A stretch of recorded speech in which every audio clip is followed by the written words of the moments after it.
Masquera sei muri Zimbabwe. Welcome to our channel Zim Confessions and Deep Secrets.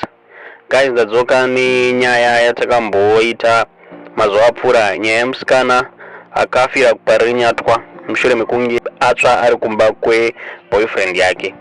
EZimbabwe nyaya yemusikana wanga ichinetsa, vamwe vanga vachiti akatsva akadirwa mafuta nemukadzi weboyfriend yake yaangaenda kunoona, asi nyaya zobuda iri kunzi yemachokwadi ndeyekunzi musikana wayo yakaputikirwa neGas mushure mekunge angaenda kunoona boyfriend yake kuHarare.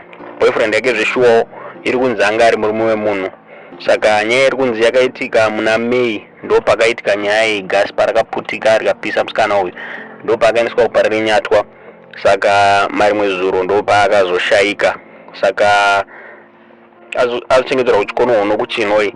Musikana ari kunzi anga achangobva kupedza college, anga achabva kungograduata kucollege. Zvinova izvo zvinhu zvarwadza hama nevabereki vake.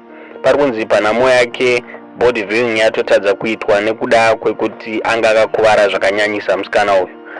Muri Zimbabwe nyaya inonzwisa tsitsi, nyaya inorwadza. Iri kunzi hama dzeboyfriend yemusikana uyu dzinenge dziri kunzi dzichasangana nehama dzake dzemusikana uyu.